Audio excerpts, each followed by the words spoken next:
au nom de la direction nationale adjointe chargée de la campagne, la jeunesse du président Gbagbo, dit que ce que nous revendiquons est tellement sérieux que nous ne voulons pas le faire dans le bruit. Il s'agit de la crédibilité de l'organe, de l'impartialité de l'organe qui va organiser les élections devant sortir la Côte d'Ivoire de la crise. C'est de cela qu'il s'agit. Et une telle revendication ne se fait pas dans le bruit. D'autant plus que le mis en cause lui-même présente ses excuses à la nation, reconnaît un dysfonctionnement au sein de cet organe. La question que nous posons, c'est allons-nous aux élections avec un organe au sein duquel il y a un dysfonctionnement, à l'insu de son premier responsable, ou voulons-nous aller aux élections avec un organe sérieux qui sait la responsabilité qui l'incombe? Si nous voulons un tel organe, alors nous avons demandé à nos amis de s'abstenir de tout mouvement de rue, de ne pas suivre la jeunesse de l'ADP qui l'invite. Parce que nous voulons préserver la paix, nous voulons préserver la transparence.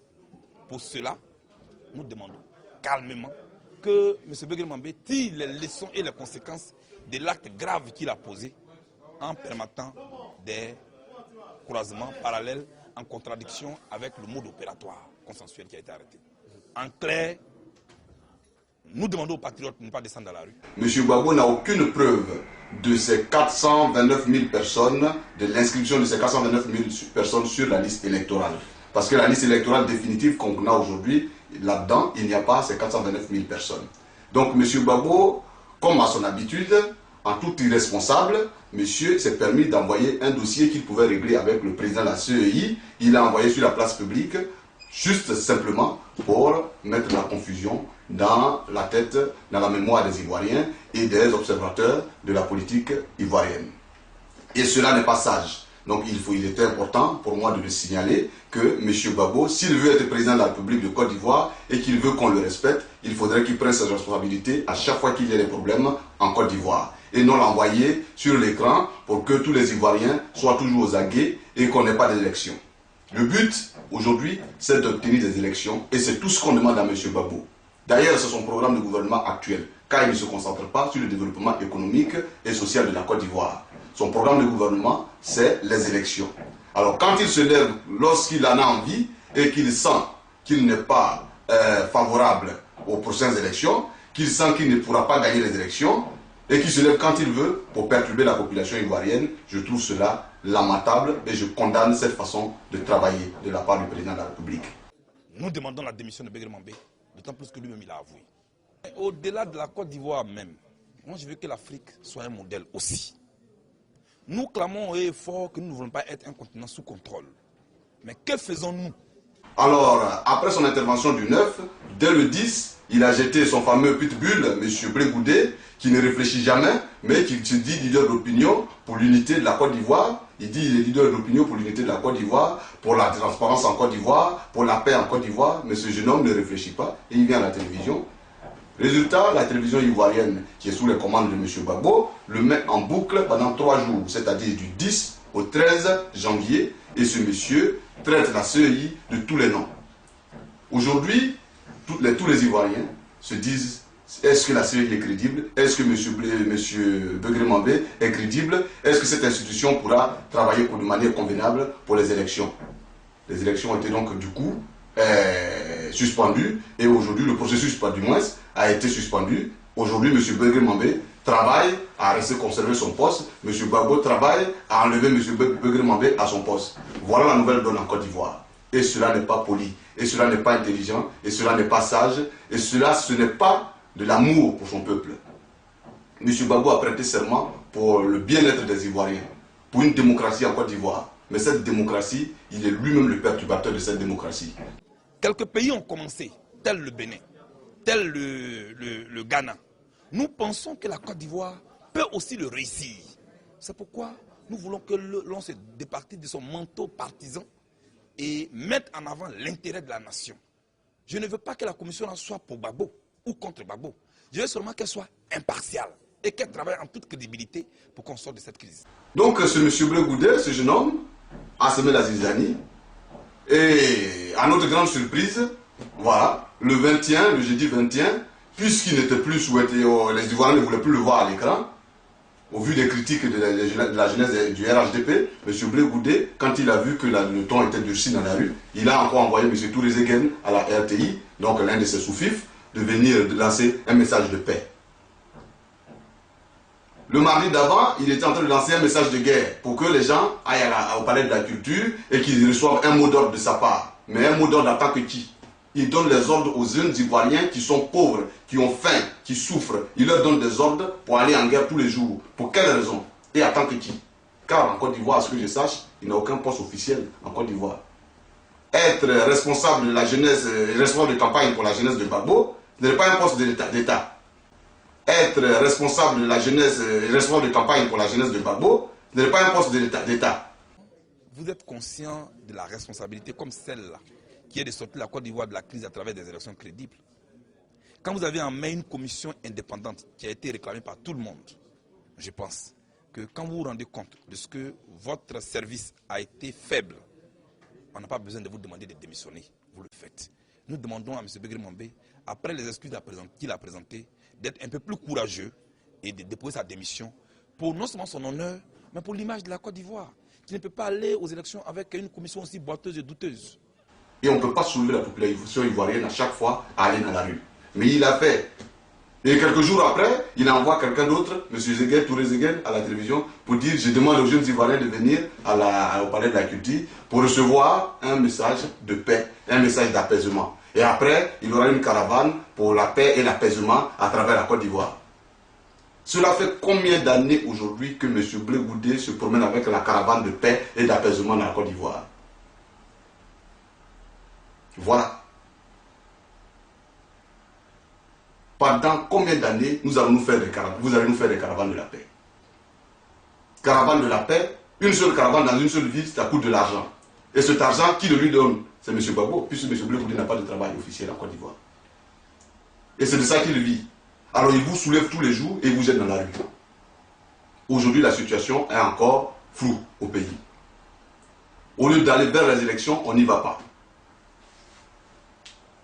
Je voulais vous dire que cette équipe autour de Gbagbo et Gbagbo lui-même ont peur, toutes ces équipes, toutes ces personnes ont peur d'organiser des élections en Côte d'Ivoire. Parce qu'aujourd'hui, ils savent que si on organise des élections en Côte d'Ivoire, et ils sont sûrs qu'ils vont les perdre, parce que M. Gbagbo a constaté qu'il n'était plus favorable. Il n'était plus le favori, et il va les perdre les élections. C'est pour cela qu'il a créé cette situation. Vous savez très bien que l'actualité politique nationale a été ces temps-ci marquée par la question qui s'est posée sur les différents croisements. Je voudrais dire aux Ivoiriens ce qu'il en est. Premièrement, pour nous assurer, je dis bien pour nous assurer, d'organiser des élections libres, démocratiques et transparentes, nous avons eu, avec la commission électorale indépendante, à prendre des dispositions qui consistaient à appeler les Ivoiriens à venir se faire enrôler. Après cet enrôlement, nous avons convenu avec la CEI et les structures nationales de procéder à ce qu'on a appelé les croisements. Et comme vous le savez, le premier croisement qui a été réalisé avait donné le chiffre de 2 700 000 personnes que nous n'avions pas trouvé dans les fichiers historiques et sur la liste électorale de 2000 par rapport aux critères qui avaient été préalablement définis. Après une réunion consensuelle, nous avons demandé à nouveau aux opérateurs techniques à qui revenait la responsabilité de faire les croisements, de faire à nouveau de nouveaux croisements. La SAGEM et l'INS ont procédé à ce croisement. Ça nous a donné un chiffre de 1 900 000 qui n'était toujours pas retrouvé. Nous avons, à la suite d'une autre concertation, à Yamoussoukro, avec le chef de l'État, décidé de demander à la SAGEM et à l'INS de faire un dernier croisement sur la base de nouveaux critères que nous avions admis. Ces croisements ont donné deux listes. Une première liste, la liste provisoire, où ont été validés 5 300 000 Ivoiriens pour être sur la liste provisoire. Et 1 33 000 dont le statut restait à définir. Nous avons donc décidé avec le chef de l'État que pour les 1 33 000, cette liste devait être affichée pour permettre à tous ceux Ivoiriens qui se retrouveraient dans cette liste de 1 33 000 de venir faire une réclamation en apportant les preuves subséquentes pour être admis sur la liste définitive. Voilà la décision que nous avions eu à prendre avec le chef de l'État à Yamoussoukro. Donc ces listes ont bien entendu été publiées et affichées. Et le contentieux s'est ainsi ouvert. Donc les Ivoiriens ont été appelés. Pour ceux qui se retrouvaient sur la liste des 5 300 000 à faire des réclamations, soit pour corriger les noms, soit on pourrait faire aussi des contestations pour demander la radiation de certaines personnes, eu égard aux critères définis. Pour les 1 33 000, les Ivoiriens qui y sont ont été invités à venir présenter leur dossier pour être admis sur la liste définitive. Donc nous étions dans cette disposition. Et la CEI, au dire du président de la commission électorale indépendante, a aussi fait un autre croisement. Elle nous en a tenu informés. À la réunion dernière, nous avons déclaré que le croisement que la CEI avait eu à faire était nul et de nul effet puisqu'il n'intégrait pas la procédure qui avait été préalablement établie et que je viens d'indiquer. Alors, c'est à la suite de ça qu'il y a eu beaucoup de confusion, de débats dans la presse. C'est pourquoi aujourd'hui je suis là pour appeler tous les Ivoiriens au calme et à la sérénité. Le croisement qui a été fait par la CEI pour sa propre gouverne, croisement interne à la CEI pour sa propre gouverne, nous l'avons déclaré irrecevable pour être intégré sur la liste définitive. La réunion a décidé de ne s'en tenir qu'au croisement populaire. Donc je peux rassurer les Ivoiriens qu'il n'y a pas de confusion possible à faire. La CEI a fait un croisement pour elle-même et il n'a jamais été ni admis ni dit que ce croisement devait être impliqué avec la procédure que nous avons définie.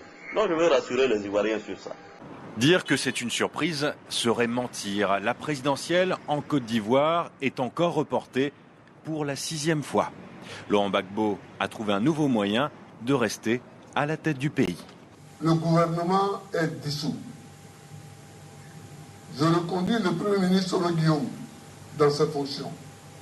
Il est chargé de nous proposer, dès le lundi 15 février 2010, un nouveau gouvernement. Gouvernement dissous, même chose pour la commission électorale indépendante chargée d'organiser et de superviser les élections. Et il y a une explication. Le président de la CEI, Robert Megré-Mambé, est un farouche opposant de Laurent Gbagbo. Et depuis plus d'un mois, le camp présidentiel l'accuse de fraude. Aucune preuve, déni de l'accusé et finalement cette dissolution de la CEI illégale puisque le président Gbagbo n'a pas ce pouvoir. C'est là l'expression de la dictature dans sa forme la plus achevée. C'est une décision inadmissible, inacceptable. Un gouvernement de sortie de crise, voilà ce que propose Laurent Gbagbo, mission confiée à Guillaume Soro, son Premier ministre. Les deux hommes, anciens rivaux, trouvent sans doute dans cette situation une manière de conforter leur pouvoir et de repousser jusqu'au dernier moment l'épreuve des urnes, trop incertaine. Mais voilà 5 ans que cela dure et pour de nombreux Ivoiriens, la patience a des limites. Cette situation actuellement est vraiment inquiétante parce qu'on ne sait vraiment pas où on va. C'est pas de la politique, c'est du jeu. Avec cette décision, Laurent Gbagbo n'est pas à l'abri d'une nouvelle crise et de violence dans son pays, mais aussi de sanctions. Le Conseil de sécurité des Nations Unies lui a donné jusqu'à fin juin pour organiser la présidentielle. Difficile de croire qu'il s'y tiendra. Dissous vendredi le gouvernement d'union et la commission électorale indépendante, la CEI. Le gouvernement est dissous. Je reconduis le Premier ministre Guillaume dans ses fonctions. Il est chargé de me proposer, dès le lundi 15 février 2010, un nouveau gouvernement. Pour le chef de l'État ivoirien, cette décision vise à permettre à la Côte d'Ivoire d'aller en toute confiance à des élections propres et transparentes. Pour le parti au pouvoir, ces dissolutions étaient inévitables. Au niveau de la CEI, il est apparu évident que les acteurs politiques qui sont concurrents et qui vont compétir dans quelques semaines pour une élection ne peuvent pas à la fois être les juges, les arbitres de cette élection.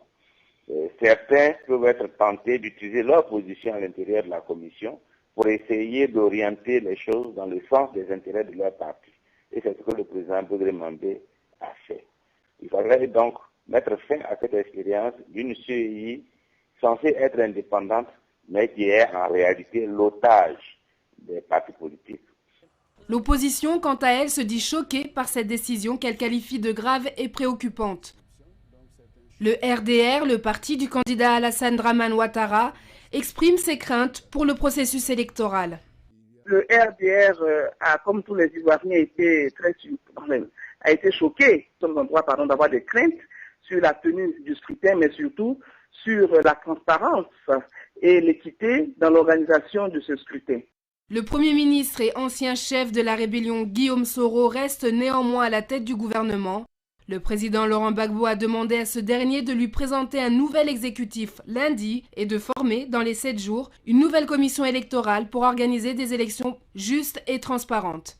La dissolution du gouvernement et de la CEI font suite à de nombreuses contestations et polémiques autour de la liste électorale présentée par la CEI.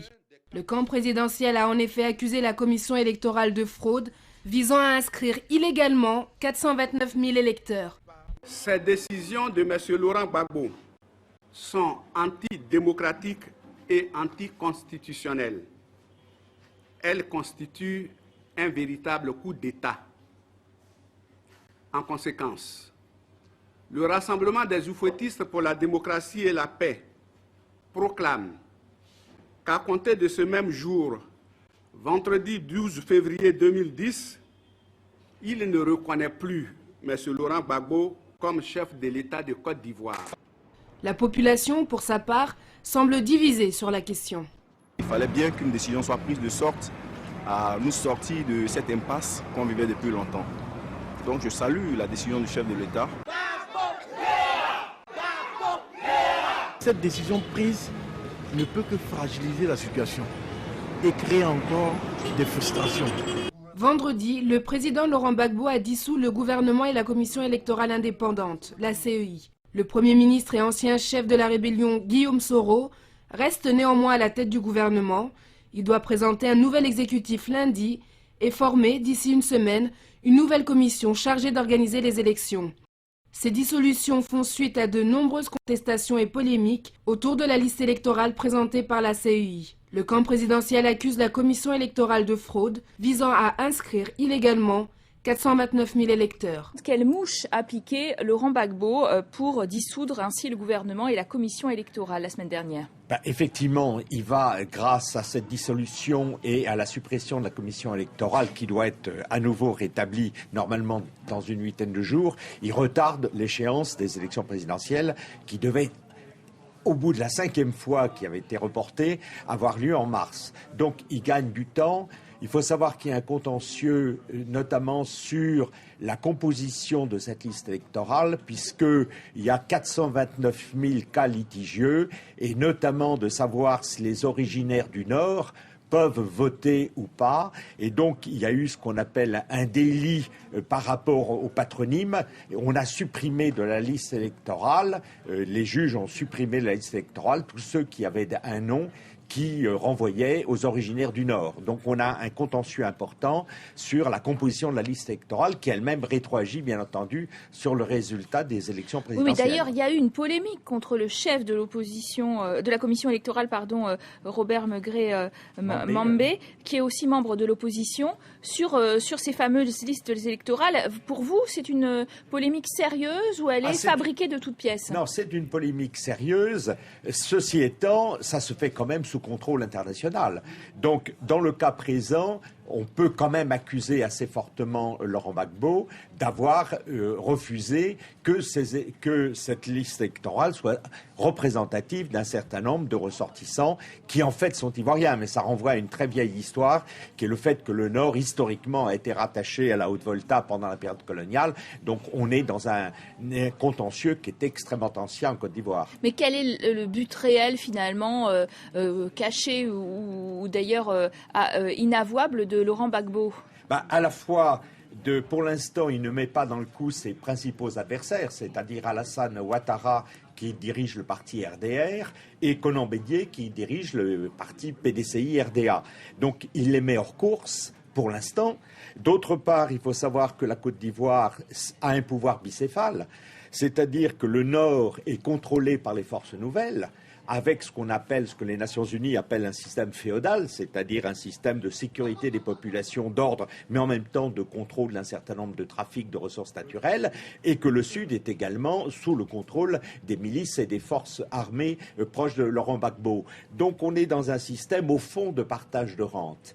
Et ni Guillaume Soro, Premier ministre, ni Laurent Gbagbo ont intérêt fondamentalement à ce que cette situation, soit modifiée. Et peut-être qu'il craint quand même si les sondages lui sont favorables, que les élections ne le donnent pas vainqueur. Oui, parce que c'est le paradoxe. Les derniers sondages, des sondages Sofres dont nous avons connaissance, le donnent largement vainqueur de possibles élections. Pourquoi pas les organiser dans les délais alors? Si vous voulez, les élections auraient déjà dû avoir lieu en 2005, puisqu'il avait 5 ans de mandat. Elles ont été depuis 5 ans constamment reportées. C'est la 5e fois qu'elles sont reportées. Ça veut dire qu'il craint, c'est un aveu de faiblesse, c'est-à-dire ça veut dire qu'il craint éventuellement de ne pas contrôler ces élections.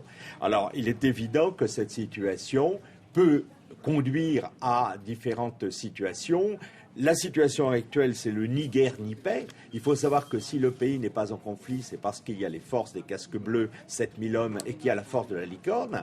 Donc, il faut savoir si cette situation sera maintenue. Est-ce qu'on aura encore une division du pays ou est-ce qu'éventuellement, les adversaires ne vont pas demander à ce que leur soutien manifeste dans la rue? Et puis avec ce report... peut-être au calendrier grec, on ne le sait pas vraiment. Absolument, il n'y a pas de délai. Voilà. Est-ce que l'accord de Ouagadougou signé donc en mars 2007 tient toujours un accord pour un gouvernement d'union nationale? On voit bien que c'est le même Guillaume Soro qui est appelé à former un gouvernement, mais on ne nous dit plus qu'il est d'union nationale. Donc, qu'est-ce qu'il faut en penser?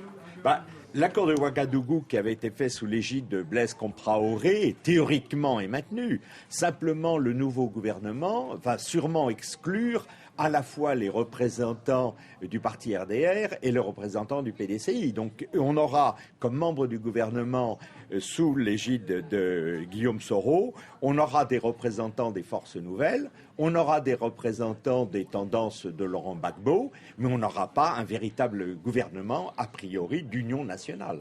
Donc on aura un gouvernement qui ne sera pas accepté par l'ensemble des opposants. D'ailleurs, le Rassemblement des Woufettistes pour la démocratie et la paix, qui est la coalition des forces d'opposition, parle de dictature par rapport au geste de Laurent Gbagbo. Est-ce que vous pensez que cette opposition peut aller jusqu'à lancer ses militants dans la rue au risque d'un bain de sang? On se rappelle que ça s'était passé effectivement lors des grandes manifestations de 2004. Absolument. Il y a un risque énorme parce qu'il faut savoir que tout le monde est armé et que les forces proches de Laurent Gbagbo peuvent très bien mater ces mouvements d'opposition par la violence, comme ça s'est passé, vous le rappeliez, en 2004. Donc, est-ce qu'ils vont prendre ce risque ou est-ce qu'il y aura plutôt un jeu diplomatique? Il est certain que le jeu est également dans les mains de Blaise Compaoré, qui est le facilitateur ou le médiateur. Et puis la communauté internationale a quand même son mot à dire, parce que celle qui finance depuis pratiquement 8 ans les troupes qui coûtent horriblement cher, celle qui a financé la mise en place des commissions électorales, et la communauté internationale n'est pas totalement prête à continuer ce jeu du ni guerre ni paix, et cette situation où le report des élections interdit le vote des urnes, avec le risque des armes. Dans l'immédiat, qu'est-ce que vous voyez finalement? Une formation sans accroc de ce gouvernement, des élections avec une date précise profilée en Côte d'Ivoire? Si vous voulez, il y aura un gouvernement qui va vraisemblablement être mis en place cette semaine ou à la fin de la semaine, ça c'est tout à fait vraisemblable. Est-ce qu'il y aura des manifestations violentes ou pas violentes? Ça c'est vraiment un point d'interrogation. Est-ce qu'il y aura une date d'échéance des élections? Peut-être, ça sera annoncé, mais comme ça a déjà été annoncé 5 fois, ça sera peut-être une annonce qui ne se traduira pas effectivement par des élections. Donc on est encore dans de l'incertitude vis-à-vis de ces élections présidentielles. Quand vous dites ni guerre ni paix, est-ce que ça veut dire mais peut-être une nouvelle crise en Côte d'Ivoire? La crise est permanente en Côte d'Ivoire. Et ce qu'il faut savoir, c'est que d'abord, il n'y a pas eu de désarmement. C'est-à-dire que les forces nouvelles d'une part et les forces du Sud, les milices, sont totalement armées, donc sont prêtes à faire la guerre. Et donc elles ne se font pas la guerre essentiellement parce qu'il y a des forces d'interposition à la fois des Nations Unies, parce qu'il y a la licorne. Donc on est dans cette situation. Et puis les listes électorales, c'est toujours bloqué. C'est-à-dire qu'on ne sait pas qui doit voter. Et donc il y a toujours le problème de savoir si les originaires du Nord vont voter ou non, et quel sera le nombre de votants venant du Nord. Alors ça, c'est très important pour le résultat final. Et puis vous nous expliquez bien, Philippe Hugon, que ça a ajouté encore à l'incertitude que ce mouvement de contester la commission électorale et évidemment également dissoudre le gouvernement. Merci à vous de la qualité de cette analyse, merci à vous de l'avoir suivi.